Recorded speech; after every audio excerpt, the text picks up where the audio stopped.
Welcome to the Real Journey of the Entrepreneur. The journey of any entrepreneur begins with a decision, then writing down your vision, then the execution of that vision. It is not for the faint of heart. It is for those who understand how powerful your mind is and that you can truly create the life that you deserve. It does require a unique formula that includes belief in yourself, a lot of consistency, connecting with an OG, a lot of tears, missing out on a few events and things, and taking a whole lot of risks that will allow you to see your vision and dream come to pass.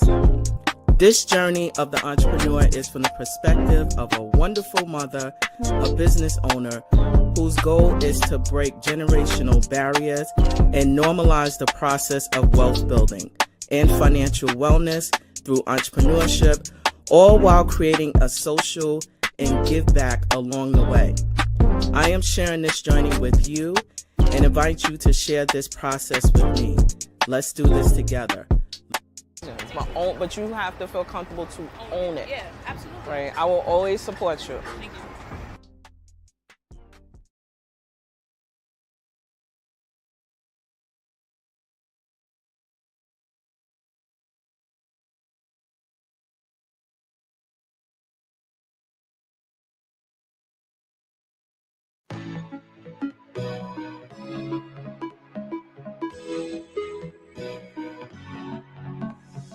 Welcome to our 4th annual Full Circle Business Brunch.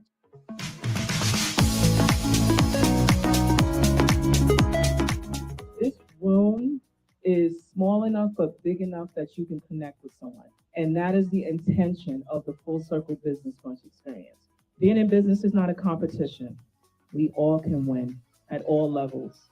We come from a lot of poverty. How do you break out of the scarcity mindset as a small business? If you keep it positive, positive will always keep you. The idea that I'm always broke, I never have enough money. You can easily say, I don't have enough money yet. And that changes how you then move forward with your next financial decision. I'm here to help educate you all on things that you may not have known about, because we find that there's a lot of suffering that goes on when people don't know about stuff. When you're entering into a business relationship, it's still a relationship. So you want to maintain a good rapport with whoever it is that you're transacting with. You're hiring an attorney to not only protect you, but to also be the bad guy in certain situations. We can help you connect to people who are looking for jobs. We have 200,000 people in our job bank. We're here to help the businesses out there. We're doing really the heavy lifting in our economy. This is my 4th time attending this event. Each year it gets better and better. It's really inspiring to see what she's doing for the community and working with the youth. Why I wanted to start my business is because my mom was working too hard, right? I want to have my own business, my own clothing to wear on the street. This is an amazing, amazing event with lots of knowledge for business owners, business starters, and just who's thinking about getting in the industry. Hope this continues to be an annual event for those who want to learn more about business and get into the business space. Thank you for being a part of this transformational experience. A brighter day tomorrow will bring. Oh.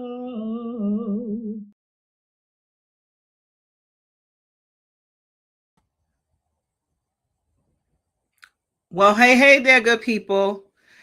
Hello there, good people.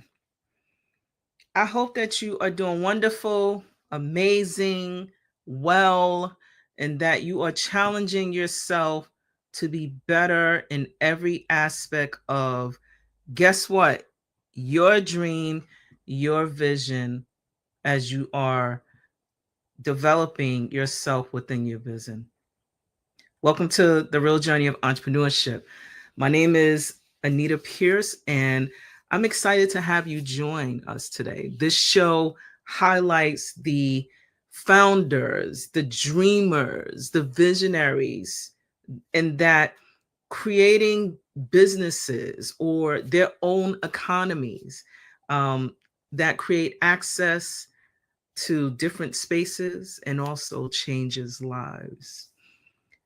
I am excited to introduce someone who I met as a result of me serving as a business advisor through a center that provides support for other businesses. And I have to tell you that when you are working with other dreamers, your excitement, or at least for me, continues in that, I have faith in that those who are um, stepping out on faith, creating risk, but also impacting lives in different spaces. And my next guest is no different, but only in a space that I'm not really there. I think I may have been in the golf space maybe once or twice throughout my career, and it just wasn't for me. But I also know the brilliance that comes from creating and doing deals in that space. So I know you want to see some more of me, but I'm just going to bring along my guests. Hey, Kelley, welcome. Hey, Anita, what's going on? How you doing? I'm doing good. How are you? I'm all right. I'm doing well. Doing well? Yeah. Thanks for having me on. I'm really excited for this conversation. Well, me too, because clearly, I'm not the girl. I'm not her. I know about it, but I think that what I would love for you to do before we launch into all the goodness of our conversation is tell the people who you are.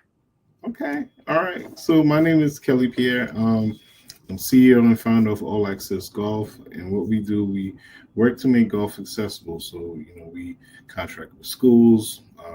We also are pretty active in the community, and we really try and design ways in which we can make the sport of golf accessible, because there's so many advantages that come with playing the game, and we want to make sure that there's always like an equal playing field, pun intended. So so that's what we're like real passionate about, and that's like also the work that we do.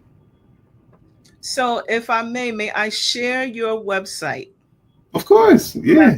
So that folks can know where to, find you and learn more about, as you elaborate more on what it is that you are engaged in. I can tell you that, your work is impactful, right?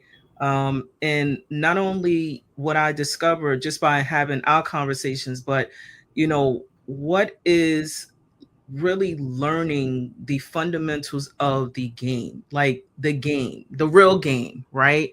And how that brings different awareness within a community, right? So I want to ask you a couple of questions, and I will just start with the inspiration, right? What really inspired you to start in this specific space, to start your business? So in all honesty, it came because I was the way I got into golf was, and from there, that's when I created like All Access Golf. But the reason why I got into golf was I was looking for a job, right? And I'm applying, nothing's like really working. So I thought to myself, okay, you know what? I know that deals happen on the golf course, right? I know that you can network on the golf course. So let me try and learn how to play golf, right? And from there, that's actually how I fell in love with the game. And, really, started like, being out on the golf course like often, and like I'm playing, I'm practicing, I'm also meeting people as well, right? And then I thought, this is such a beautiful game. Like, why is it that first now I'm getting into it, right? And then also just looking at like where I'm from, it's just like, well, it wasn't really accessible, right? Hence All Access, golf, right? So let me try and create pathways in which, this won't be something that is just, kind of like far off, but, we will make the game accessible. Mm. Yeah. All right. So one of your, as we're looking at your website, for those who will be watching this via video, is All Access Golf increases the accessibility, relatability, and visibility for minorities in the sport of golf. Now, you heard me mention, I have zero shame in mentioning that I through my upbringing, right, through my civic engagement activities at one point in my career, I served as trade association president for a New York chapter of a bank association about some years ago. And I have to tell you that that was one of the events that was offered to build relationships. I was not, that wasn't my thing, but a lot of the senior executives that came before me, that was their process, right, to do business, to conduct business. I have, friends that are in, C-suite executive positions currently, and that is a part of one of their things. So I'm going to ask you, right, since you're currently in this space, why not all of us, and why not the connection from your experience? Is it simply just that we're not exposed, or what? What are your thoughts about that? Well, so I think, when we look at like history, right, there was like a band that was put in place. It's like I think it was 1928 to 1961, or I think it was either 30. I think, I'm forgetting the starting date, but I know it ended in 61, in which there was a clause. PGA had a clause that basically said that, the only people who could get membership into the PGA of America was, Caucasian male over the age of 18, right? So that, really kind of barred a lot of people from playing the game, right? That's a span of almost like 30 years, right? Now, when we talk about just like overall access, it's like, when we look at, urban design, right? In terms of just, living in New York, right? How accessible is a basketball court, right? There's also, tennis courts that are also, widely available, right? Those, they don't necessarily require, they do require space, of course, right? But not as much as a golf course, right? Especially when we're talking about in urban city areas, right? Where are you going to find, 7,500 yards, right, of just green, right? And not, and the thing is it's also like, and then, it's more going to be seen as, okay, we could develop here, right? So those are things in which it's like, when it comes to access, those are things that, are hurdles, especially within, urban environments. And, that's why it's not necessarily, so, available, right? And then you couple that with the clause as well that, lasted almost 30 years and, really forbid a lot of minorities to, getting into the game.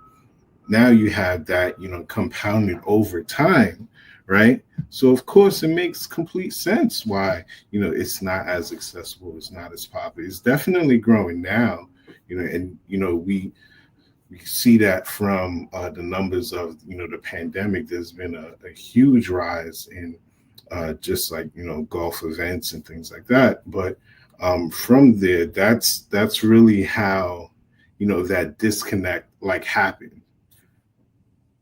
So let me ask you a follow-up question, right? So how does the shift and the perception that as a community, that it isn't for specific communities, how do you shift that? Like, what? So I know that you do work with with schools and, doing training that way.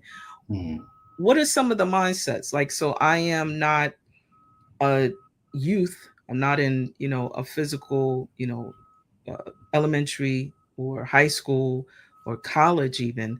Like, how do you think that you can shift, or we can collectively shift the perception that it is actually really for us? Right. So there's a quote by Gil Scott Heron where he's like, the revolution will be televised, right? And what he means is the revolution starts in the mind, right? So the thing is that now we need to look at, how do we see ourselves like in this sport, or if we even see ourselves in the sport, right? And I think understanding history, right? Understanding that the golf tee was invented by Dr. George, Grant, right? Second graduate of Harvard's dental school. He, patented the golf tee, right? And this is like in the 1800s, right? When we understand like the history of, John Shippen being like the first American born golf professional, right, who was teaching the Rockefellers, right, and the JP Morgans. He was teaching them on their game, right, and he was black, right. And then we look at the history of shady wrestling. We look at the history that's being made today as well, right. That helps to really shift just the overall like perception in terms of the mind, which is why we do, stuff like Golf Griots, right? Because that's an oral history project, right? That's centered around, okay, these are people who, not only are they griots in terms of, the wisdom that they've been able to like really acquire, but they're also golfers, right? So, like it's things like that that really help to, create that shift. And then you'll see the fruits of it, like, 15, 20 years down the line, right? Because now you have a representation first. And so just to kind of like, sort of like a golf analogy, right? But they say, right, and this is then backed by science, but we already knew this, right? Which is that in terms of when you're going to execute a golf shot, right? The first, and most important step is really to stand behind the ball, and then you visualize, right? And then you go up to the ball and hit, right? In the same sense, right? I think it's like it falls under like neuroplasticity, right?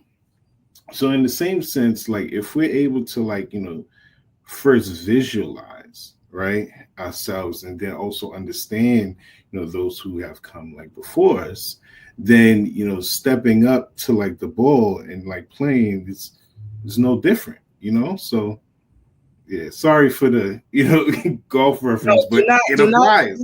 No, this is education. So I am silent because I am learning, right? So I don't know anything.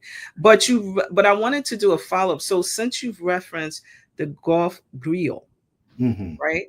Yeah. What is this? What is this project? And tell us a little bit more about what it means specifically to you. You started to share, but I really would like you to unpack what it is. And yes. So Golf Griot really came about as like I was like as I was learning the game, and I'm like, like honestly, like where's the representation, right? And that caused me to go into the history and stuff like that. But then also, in terms of so the word griot is like West African, right?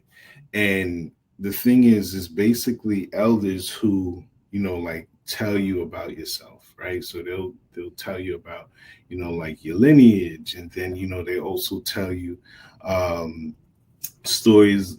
Like, I don't know if you grew up on it, but like Anansi the spider, right?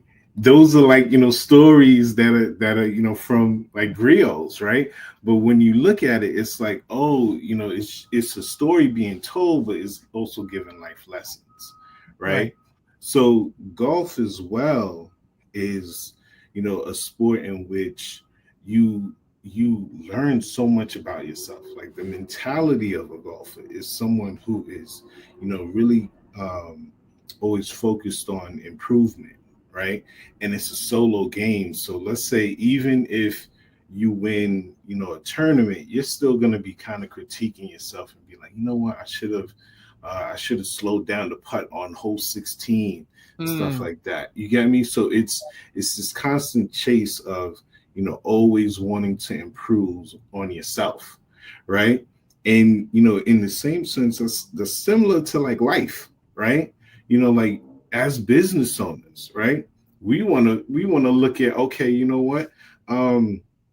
How could we, execute this project, more efficiently, right? What are things that, like, I could have done better, doing, on a project or hosting something, right? You want to look at, okay, what are the systems in place, right? These are things in which it's like, it's like being on a golf course, right? Even though, it's relaxing and it's fun, right? But you always want to get better, right? And say that to say, like, that is that's also like the golf part, right? So when you mix the golf and then also the griot, I see it as sort of like, you getting like two lessons, right, in one, right? In like one simple like format, but then you're also getting the representation and like, knowledge from the elders. Yeah. So are you tapping into the OGs, which you are right. Yes, and that's what you said. That's what you said too, right? You're tapping into the OGs, and then you're connecting it, which I guess is a follow-up question. So again, leaning back into the work that you're engaged in community-wise, like, how do you connect these or enrich these learning experiences for your student participants specifically? Like, in terms of like learning the game, right? Learning the game, or you mentioned about sharing or combining life stories as well. So how does all of that connect? Right. So the thing is that like with I remember it was this one school I went to, right? This was like years ago. I'll never forget it, right? And I came into the classroom, and like they were I was telling them, yeah, I got this mat, we're gonna play golf and stuff like that. And I remember seeing like a little girl, right? And I could tell like she wanted to play, right? And I was like, okay, who's gonna go first? So I was gonna select two people, right? And I could see like she wanted to do it, right? And I called, one kid, and then I called on her, right? And then she said to me, I can't do it. And then I was like, why not? And then she said, because I'm a girl.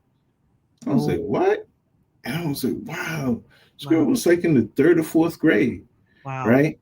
And how, like, what has she seen, or what has she, been exposed to that, made her think that, like, she can't, play golf, right? It's because, she's associating, okay, golf is a sport, only boys play sports, right?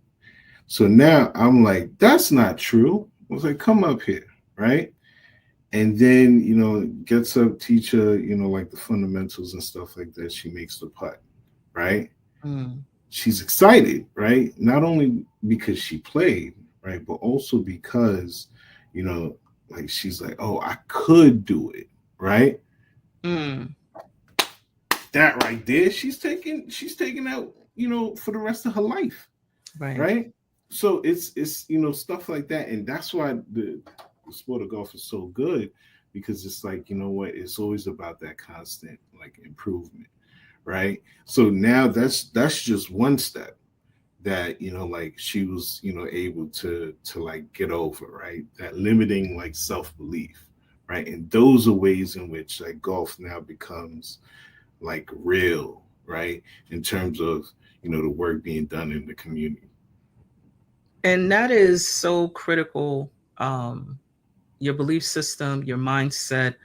Um, I often share, and I shared in my uh, opening video, is about that when it's not, certain spaces are not for the faint of heart, but it's also how you vision and what you see, what you shared earlier about, you know, when you're looking to hit a golf ball, you don't just hit it. You have to visualize where it's going, right? Right.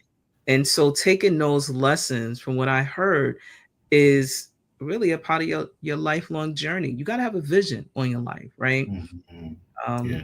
I mean, I know of and have read, even in the Bible, that if you don't have a vision, you'll perish. So Right. it's People like, perish. Yeah.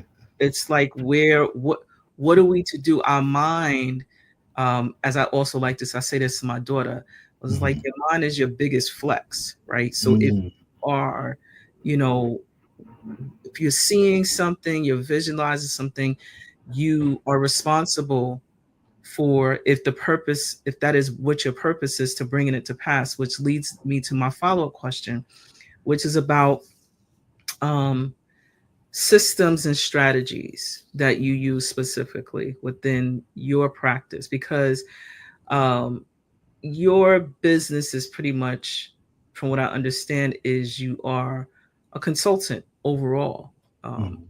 and that you are providing tools and resources through this specific sport, right?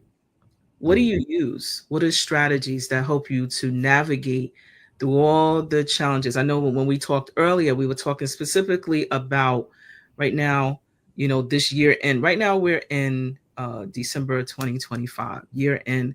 And from, first of all, I don't know where the time went. I don't know about you. Right. Secondly, there has been uh, uh, I've just been really busy, and that is because I have a number of layers that are happening. I'm looking to build staff. I'm onboarding. I'm also looking right now to um, expand in certain areas, but I'm not there yet. My vision is huge, but I'm Mhm. not there yet.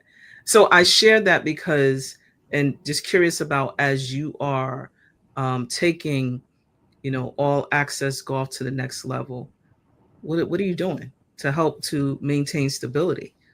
So the first thing I really work on is making time to read and learn. Mm, Right. That's the first system I would say, like, to just overall like establish. Right. Whether it's reading books or watching videos, and I mean like more long form video, mm, right? Not necessarily 5-10 minutes or anything like that. Long form video in which you could really get into the details, right? Because now understanding um you know like understanding systems requires that depth of knowledge to where you can be able to spot, okay, in the process right here in step 3 is where the mm, bottleneck is happening, right? And really, in terms of like things that I've been like just like studying, right, is just having a systems thinking kind of mindset, mm, right? And what I've been learning in regards to that is that typically they say that if you are if you, let's say, like you have 5 different steps, right? mhm, And not all the time is going to be in terms of the systems. Let's say it takes about 2 days for every component to come into fruition or something, right? mhm, That doesn't necessarily mean that working together would actually produce 2 days each. So if you have 5 steps in total, it should be like 10, right. right? And learning on the type of systems that could be used, whether it's like a waterfall system, whether it's Scrum, right? What would be suitable for this specific project? Those are things like I'm like reading. Then also there's a book I'm reading now that's called Slow Productivity by Cal Newport. And where he's talking about, like, I just kind of started it, and he's talking about in his a lot of his stuff focuses on, he has another book called like Deep Work, right? To where you can sit down and really just lock in and like construct something like viable, right? And what that book is really teaching me is taking on less things, right? That's like the first rule, right? Take on less things, right? Or do less, right? So that you can really have depth into what you're doing, right? Because that's key, right? And especially in it's funny when I'm typically with I have interns and things like that, right?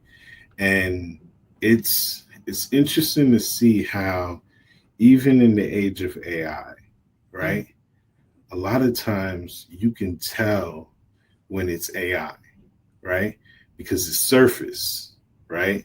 It's not depth, right? And like AI it could spit you out something within 2 to 3 minutes, right? Yeah. And you could produce content, you could produce things at a much faster pace for sure, right? But a lot of times, it could lack depth, right?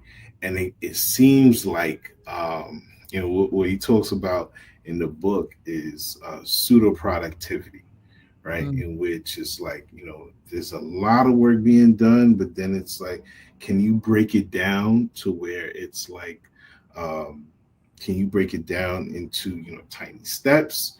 Or, do you really know it, right? So, sorry, there's another book I read earlier this year, right? It was the Book of Five Rings. And this Japanese samurai, right? He was I'm gonna butcher his name, but he was known for really like deep, like he would practice for hours. He had 62 wins, means like he killed like 62 people because he was so into the craft, right? And I remember him saying that he said something that was like real heavy. He was like, in order to know the sword, study finance, right? And then in order to know, I think is the knife, study the guitar, right? But what he means by that is that when you become so entrenched into your craft, right, you will see it literally in anything, right? And seeing that in anything, meaning like if you're studying the guitar, right? Studying the guitar can make you a better samurai. And I was just like, that's heavy. And I get it. I actually couldn't. I'm not a guitar player, but I can see the, to connect the thread that this author was mentioning, and how it can relate to certain aspects of your life and also your vocation, if I want to say it like that. Yeah. So those are like systems is always about learning, learning you make time for that, and then like you'll develop systems based off of what's needed, at the time. Yeah. So I want to transition because we have had such an in-depth discussion about realistic advice, right? For those who are thinking about perhaps doing something similar to what you're doing, or even actually tapping into the golf as an economy, right? Because you can even do procurement there. I've seen a couple of things come across my desk as, how to do access to do business within that space. Give us some advice that you would share to build purpose-driven organizations. Hmm. Hmm. Purpose-driven organizations, especially through golf. I think first you have to be passionate about it, right? Because you're gonna have like pitfalls, right? And I think that golf can always be used as a vehicle for good, right? Especially like a lot of golf tournaments, they tend to benefit, like charitable causes, right? So and so it's like I would say in general we see like a shift in business, right? And a lot of business is being done on a scale to where it is socially responsible, right? And that being said, it doesn't necessarily have to be golf, but what is your commitment to humanity, the earth, right? To like your neighbor, right? And be able to really foster an environment like around that. So if your thing is like building a like community, golf would be perfect because it's like you're playing in a group, right? So those are things like I would say that like golf could be like really leveraged for in terms of just like overall being like a force for good. Mm. All right. Well, I hate to end the conversation, but where can we support what you got going on? And do you have any new things that you are having upcoming? Yes. So this Friday, or actually on December 12th, Okay. we are having a Golf Griot interview with Cynthia Hall. She is the founder and president of the Metropolitan Jewels Ladies Golf Club. And then um, we have a bunch of Golf Griot interviews coming up. That's on our website.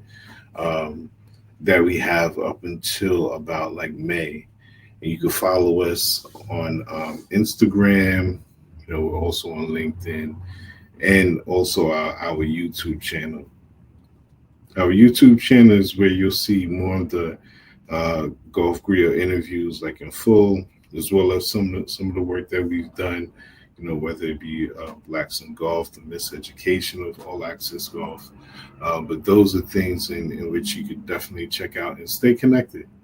Okay, awesome. So I'm going to, for those who are watching, I'm putting up to connect with Kelley via website, allaccessgolfllc.com, on Instagram, All Access Golf LLC, and also on YouTube on All Access Golf. I love when it's consistent, right? It's not, check me at blueshoes.com. And then it's here. So it's All Access Golf pretty much on all of the platforms and make it very simplified, to discover. So I think that is beautiful. So I got some rapid questions, right? That I want to test the waters to see what my track record is, right? You ready? All right, cool. Let's go. All right. So I know you from one of the 5 boroughs. What's your favorite borough? Brooklyn. We back up, friends. We are back up. We are up. Yeah. So Brooklyn is home of the brave. You get me? Like it's a different cloth.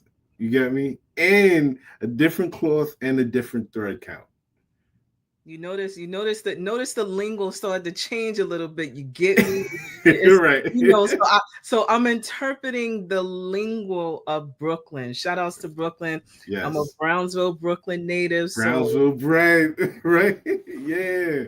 So yeah, here we go. We back up, friends. We back up. Right. So next question, right? You mentioned that you were reading a book. Right. What is the name of the book what are you reading right now? Just to reiterate. Slow Productivity by Cal Newport. All right. So next question.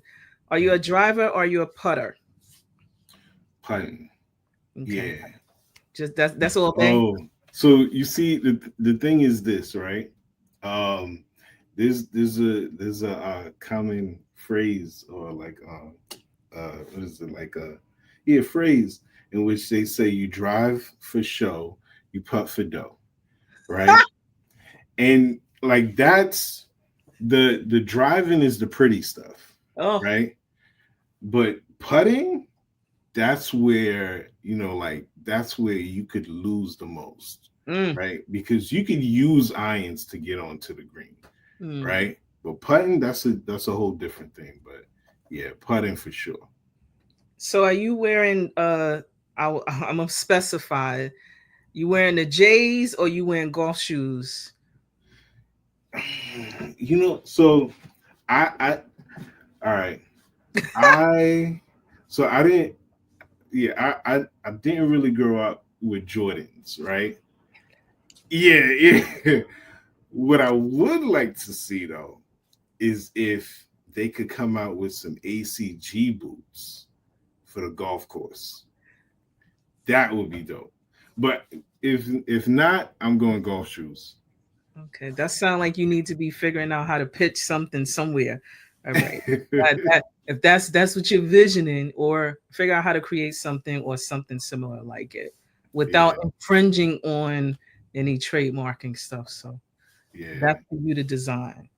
So your favorite population to teach, youth or adults? Ooh, youth, Mhm. because they can tell you about yourself too. Yeah. So, and I appreciate that. You know what I mean? So, yeah, they're entertaining. They could definitely be entertaining.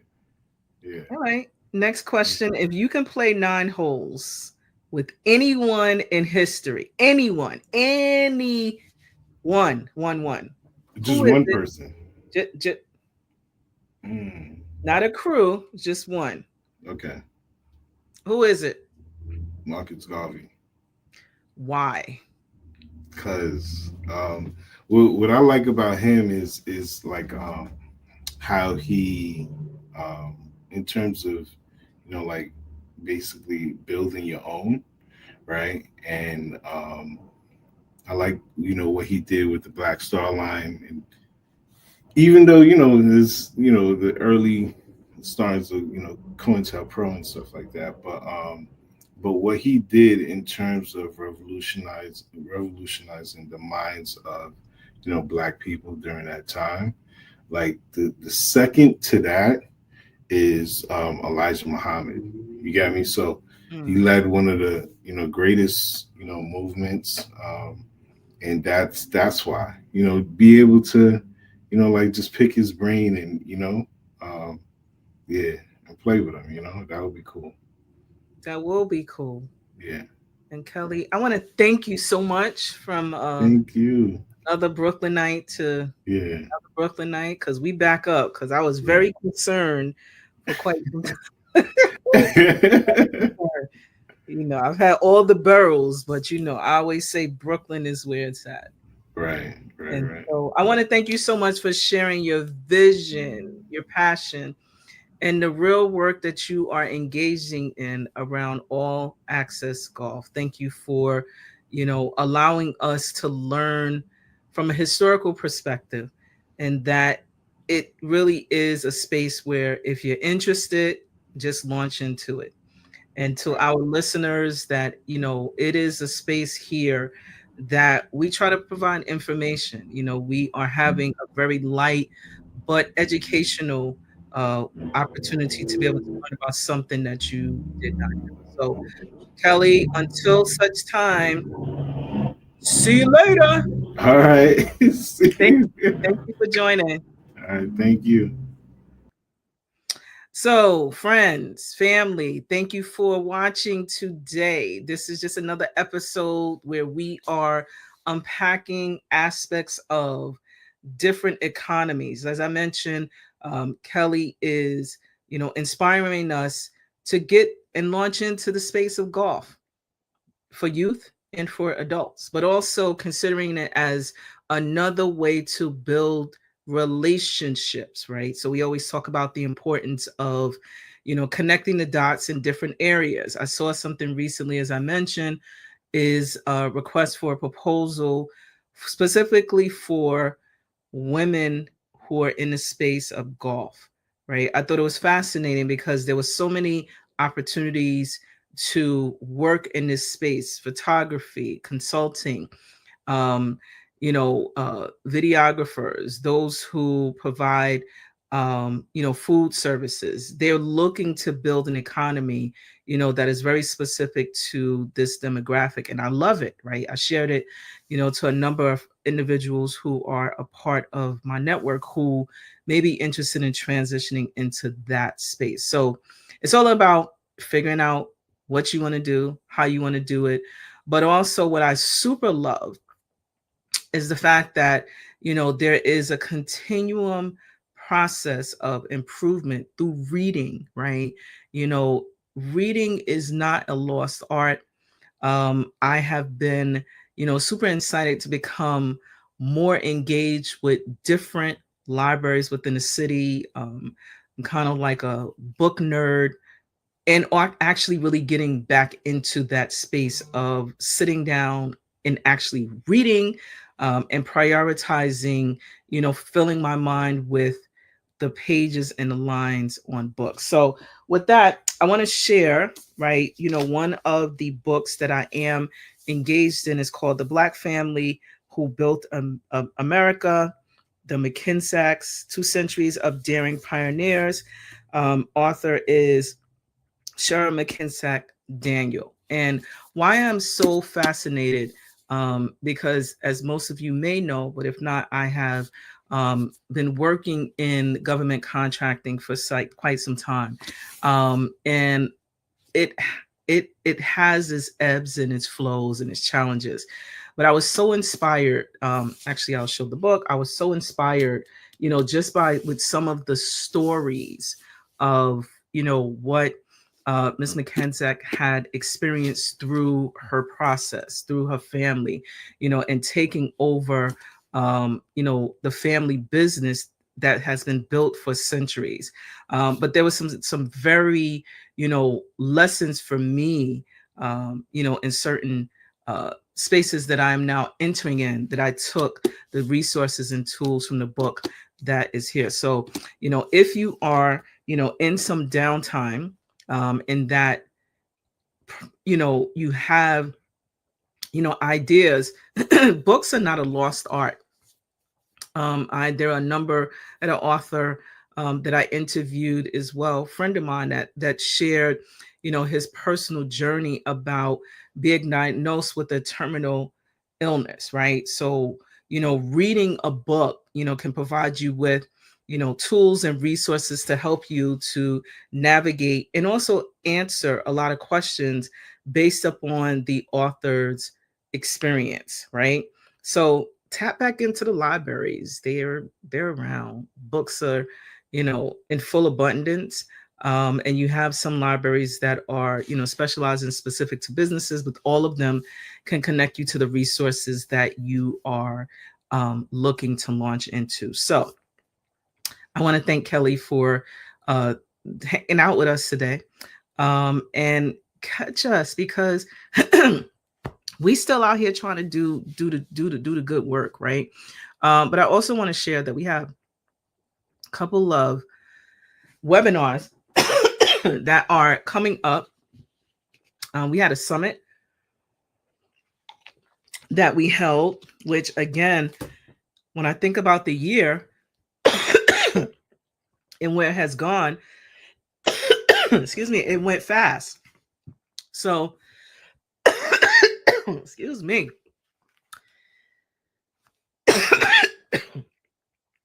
I can tell you that as we are, going through different changes and processes, we have a number of webinars that we have frequently. We have the monthly, and they're all beneficial to those who are entering into the space. So on that note, I want to thank you for joining another episode of the Real Journey of Entrepreneurship. It is so good to have you share this space with us. Please like, share, and follow us. We are on the platforms at 11375.